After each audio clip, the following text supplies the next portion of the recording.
Hello and welcome to episode 2 of the Power Platform Clinic. My name's Duncan. I am the Power BI kind of guy. You'll see me mostly on LinkedIn, but I am venturing out here onto YouTube.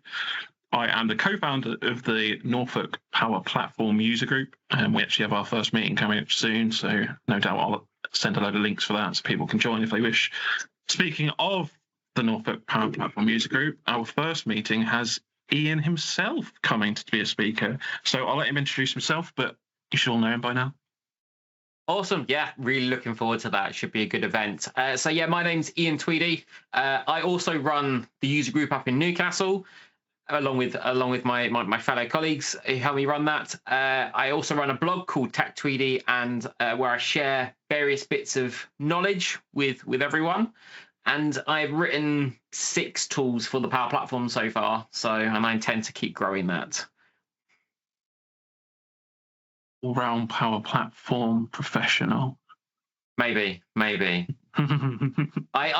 often think that because every day is a school day, every day you're learning something new. Can you really call yourself a professional other than just a professional learner? But I couldn't agree more, especially with how many changes come through with the Power Platform and how dynamic it is. There's a dynamics joke in there somewhere.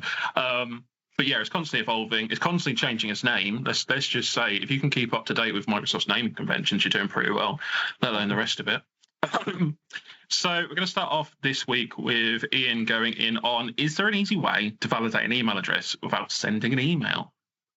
Yeah, let me share my screen for this. So there is an easy way. It's quite a difficult thing to do. To validate a whole email address, really, you need to send the email to someone. But if you don't want someone to respond to that, you can validate just the domain. So you make sure someone's not put some garbage in, and you can make sure that that domain can receive an email, which is probably half the answer, half the story. To get all the way through to actually validate it and say, yes, that is definitely a human who's able to read that email at the other end, you'd need to send a link and have that link clicked on, and I can show that in a later video. But for this one, I'm going to show how to, most marketing tools also already cover that angle, but what I'm doing today is I'm going to show you how to validate that domain, and where you can say, yep, that domain's good, you can send stuff to that. So I've got CRM Hub open here, but really it can be anywhere you're storing your contacts. It doesn't just have to be Dataverse. So long as you can get that email address into a Power Automate flow, you're sorted. So if I go and create a new email here, and we're going to question with those marketing tools, most of the ways that I've ever seen about validating an email address is all paid for. Like you have to give them a dump of data, they go through it, they do whatever they do, send the protocol, and it's all paid for, even if like some of them are quite affordable. But your method is free, correct? That is completely true. Yeah, it's 100% free, doesn't cost anyone anything, and you can hit it as many times as you like, as long as you can get whatever it is you're using wherever you've got it stored to Power Automate. That could be an Excel spreadsheet, it could be a SharePoint list.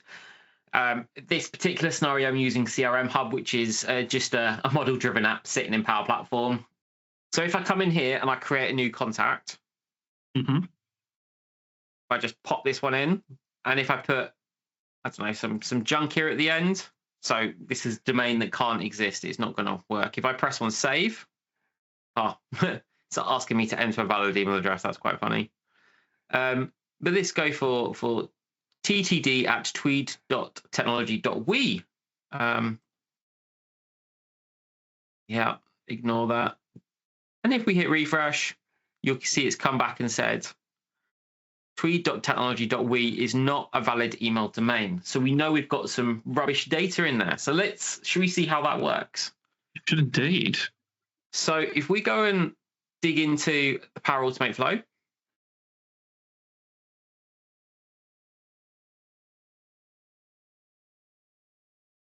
got one here that ran 21 seconds ago.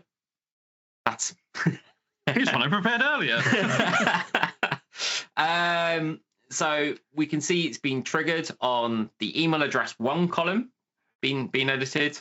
And I'll show you how I built this in a moment.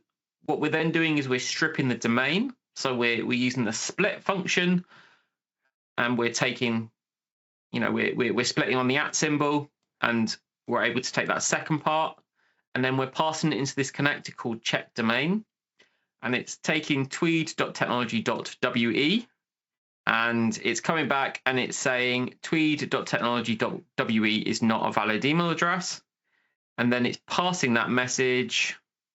Won't really see it very clearly down here. It's passing that message. Where is it? There we go, into that field.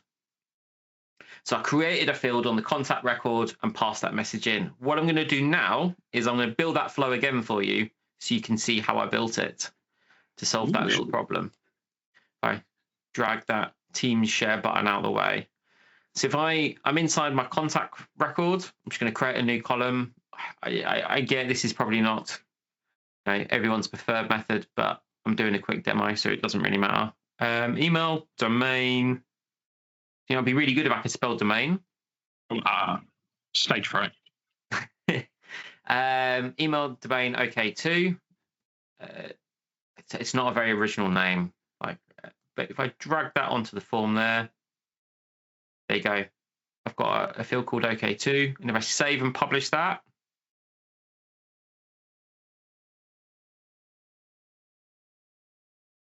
I feel like you almost need some music at this moment when you're waiting for things to publish. Like hold music, like elevator music, just something that should just play from the Power Platform. Oh yeah, like a drum roll, like a yeah. Yeah, like how Windows used to go da da. when it booted up, yeah. So then if I control an F5 to do like a hard refresh, if I do that again, you can see my email domain OK2 box has appeared.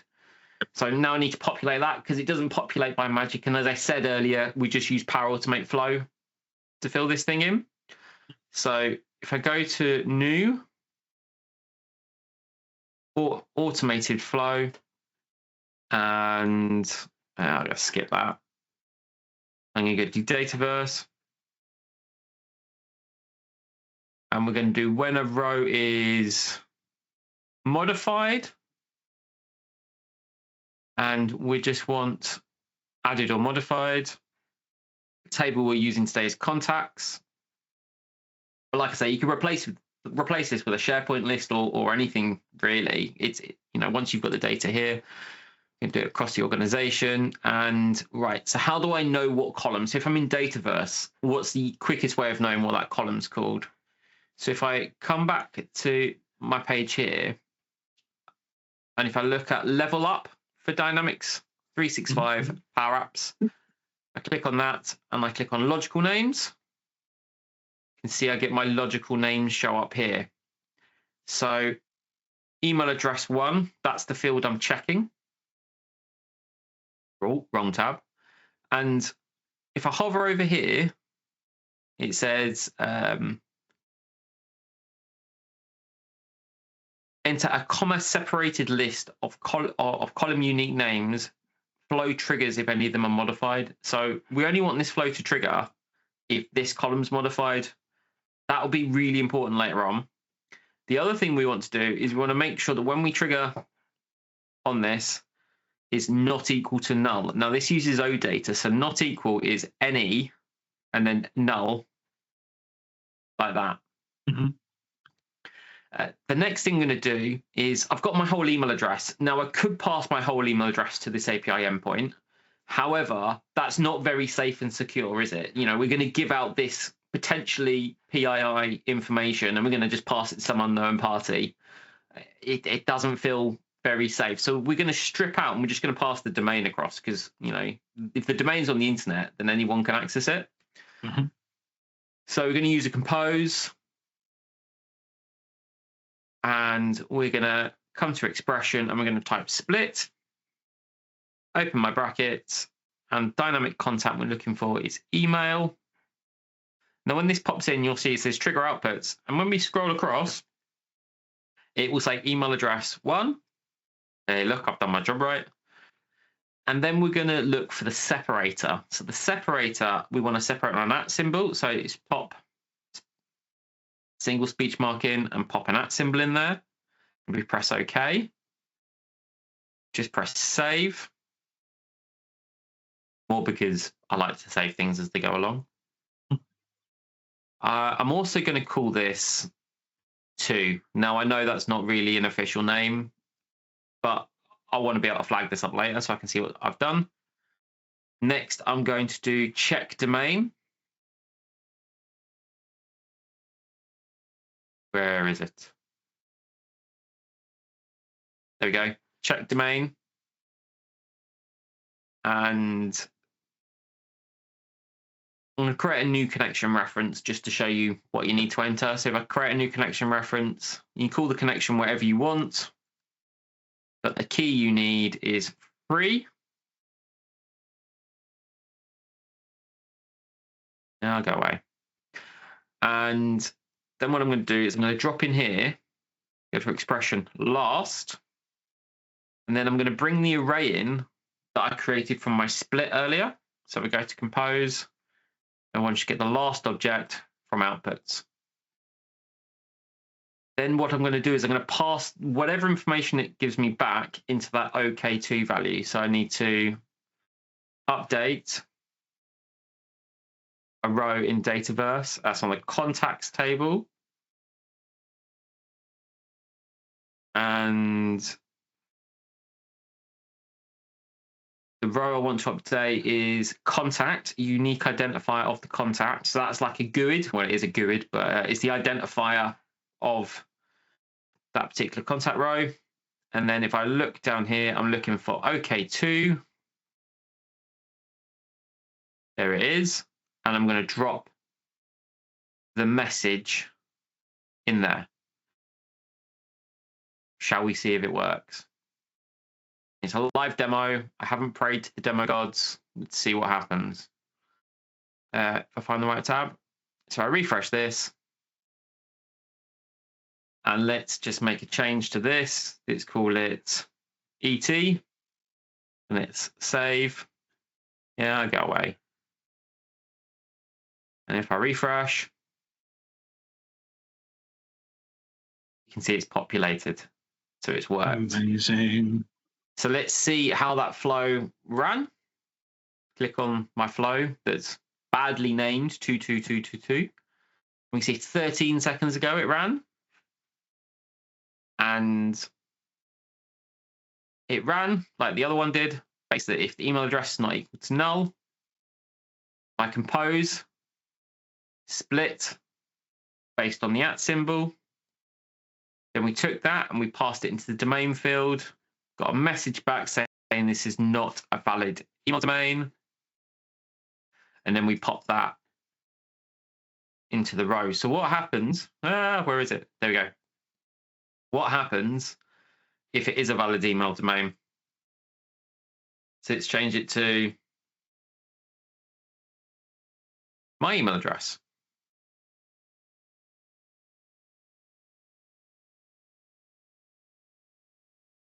Tweed.technology is a valid email domain. So there you have a way of very easily, very quickly checking what's in your data is at least mostly right. So the email address will, you can send something to that domain. Now, how that works in the background is the connector reaches out and checks that the MX record is valid. So there is a mail server that it can send that email to. That's why it can't validate the email address. That's why it just validates the email domain. But like I say, if you want to validate the email address, you've got to go that next step, which I'm sure I can come up with a solution for that I've now asked myself in this meeting. So yeah, that's my demo for today. That's my question answered. Amazing, amazing. It is my time to shine. But before we do that, so you've done it in a Power Apps. Is there any other way to use the tool to check emails if we're not doing it directly in a CRM or a Power App? So you could do it using SharePoint, or you could do it using a Excel spreadsheet saved somewhere, or you could call it. I reckon we could get it to work from. We should try this. I reckon we get it to work from Power BI. I bet we could get Power BI to call a Power Automate flow to validate the email address and pass it back. And I think we could probably do that at some point in mQuery. I think we could do it there. You can see it'd be it working, a lot of calls. Oh, yeah. It's not going to be simple, but if simple isn't the game. It's just doing fun, weird things sometimes. Yes, definitely. And this one's for you, Duncan. Can I collate all of my Power BI reports into an app so that users can gain access to everything in one place? And how can I achieve that? Oh, that's a great question. I'm going to say yes and no. Yes, you can do it into an app, but there is also multiple different ways that you can collate things so that users can gain access in different ways. So I'm going to show a couple now. Let me share my screen. So when you have a series of reports, you can go on to the Power BI service. You don't have to have multiple reports, but kind of works that way for the app. So we're going to go over here and click on Create App. The description of the app. This is a test for the clinic. We are going to go and change the app theme color. You can do an app logo, which normally we would do a company logo. You can show the app publisher. There's a myriad of different settings that you can pick on, but I'm just going to go with the standard set and then add content. So in here is where you pick what reports you want to group together. So if you've got a finance team that has access to all finance reports, you could add all of them from the same workspace. You can add all reports and then do it by security privileges or security groups. But we are just going to add this one for now and then add an audience. So here is where you can say if your entire organization gets it, if you want specific people to do it. But there's lots of different ways to give access. So I'm just going to do entire organization for now. You can change around where the pages go. You can put it into subcategories and filter through that way. But we're going to publish an app for now. This is going to take a second. We get our link. Is that in there? And boom, we have our app. So this can store, like I said, different levels of reports, different accesses to them. You can have bookmarks on here as well that people can create themselves. And then for your users, because it's all in one space and it's just an app, you can give them one link. They have access to everything they need to from there. They can set up their own subscriptions. This is particularly good for companies where you have more of an old school mentality in the way that you used to get reports. So like with SQL Server or Crystal reports, where you'd get them on a Monday morning and you want to review everything. Or if you have a manufacturing role where people need to know the daily work, what's been completed, labor hours can be sent at the end of the day.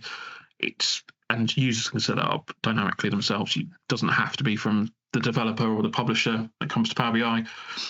So that is definitely one way to collate everything like that. So I'm just going to change what screen I am sharing now, and I will show you another couple of ways we can do it. So we did have a question come in that was regarding how to get everything into an app, as well as another question that was about keep sharing the same report links to end users, and they keep asking the same time over and over again because they lose link to it. So the subscribe feature is definitely a good way to get that to people. If people are constantly asking for it, ask them, do you want to set up a subscription? Do you want it to be sent to you at the certain times? Or, here's an app. But we have a way to add it on Teams. So I'm just going to share Teams. So yes, you can add a Power BI tab to a Teams channel. Just up here, when you click add a tab, add Power BI, you can add a link based back to your app that you just created in Power BI or a specific report, or you can actually just directly go and browse the workspaces and pick which ones you want to do. So I'm just going to add the app to the Teams channel. Just going to give that a second to load. In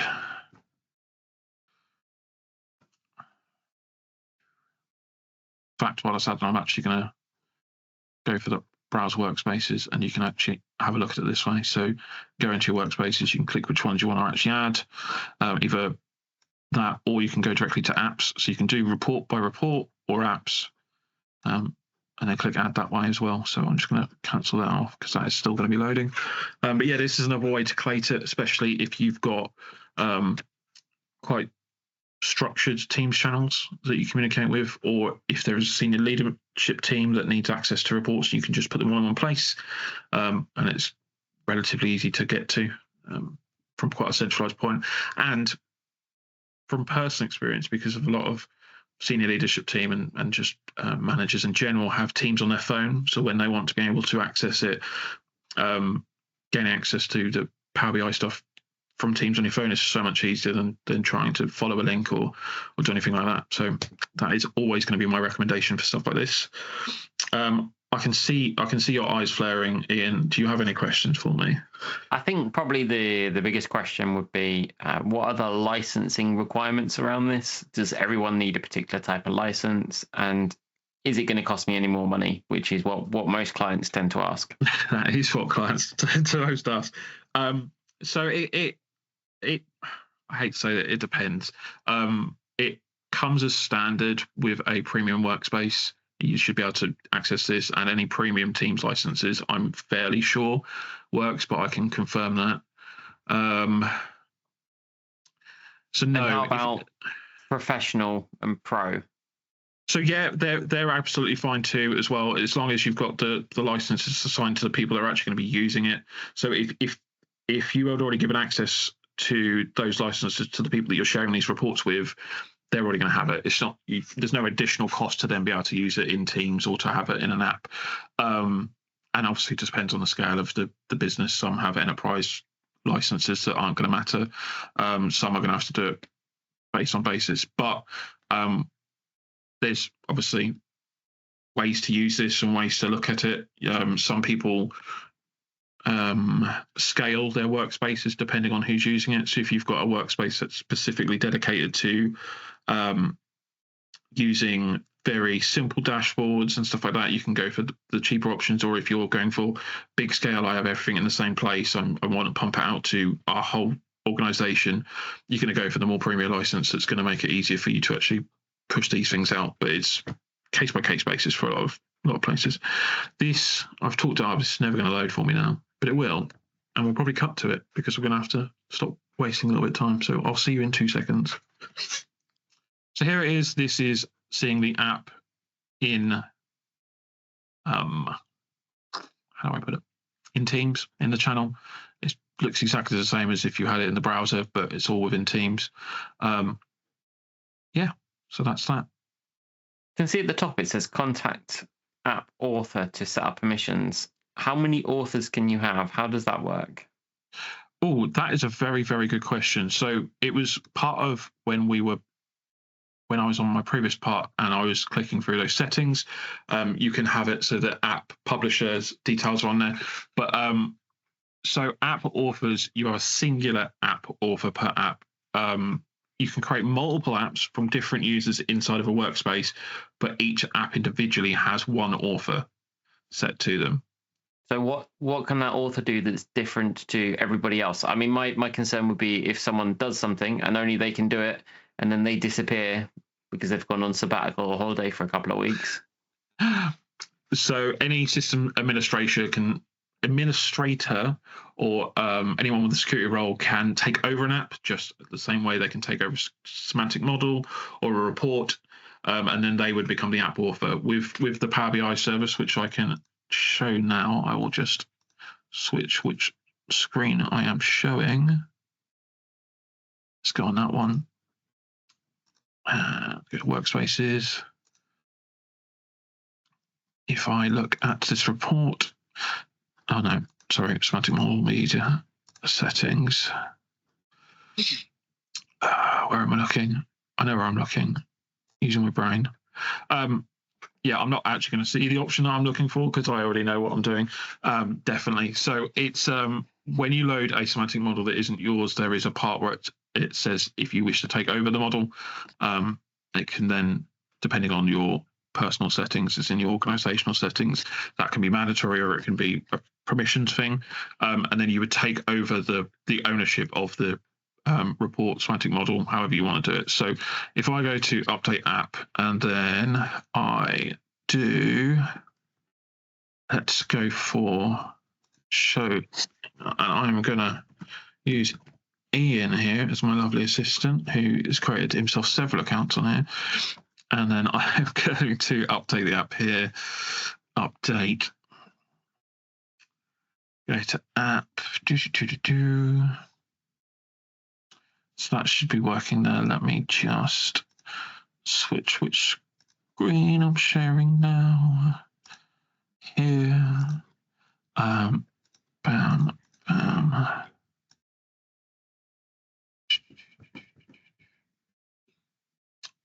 I don't think I will see that thing there again. No. But you could also access it now, Ian, if you wish, and you wouldn't get that warning because I'm now the author. Yes. Awesome. I don't suppose because you're right, I do have an awful lot of accounts on here. I'm currently logged in as Tech Tweedie Demo. Are you logged into Teams on that? I am indeed, yes. Okay. Yes. It prevents me from inadvertently sharing some information that I probably shouldn't. That is fair. Let's have a look at this. I've never even played around in here. Let me just see if there's in here that I can do it. I don't think there is. I actually might be able to do it here. And then will I be able to access it on my screen? Yeah. Nice. Yeah. I suppose I'm not sure. I'm asking you to do this. I'm not sure I've given myself the relevant license. So I better go and check that now. Yeah. What account are you using? Tech Tweedie Demo. TTD. Yeah. Cool. TTD. Advanced settings.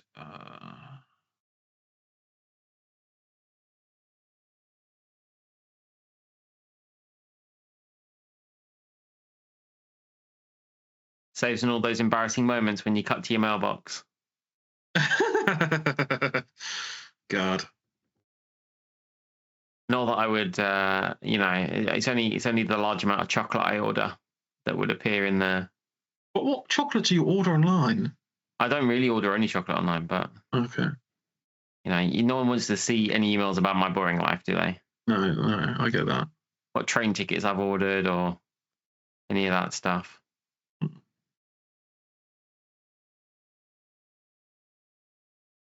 Oh, it looks like I have given myself the license. Oh, that's good. So you tell me where I need to go. So if you go to that Teams channel that I created. Oh, actually, I don't know if I've added you to Am I in the Teams channel? Is that's the other question, isn't it? Okay, well, not on the account you're on, probably. TDD. Ian.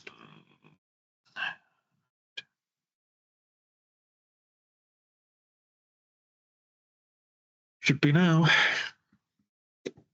Oh, I've been added to something.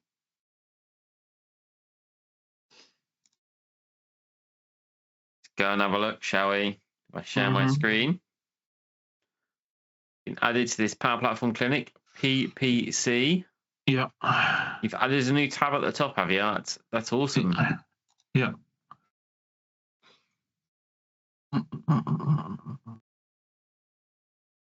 I do have a license. Stop moaning.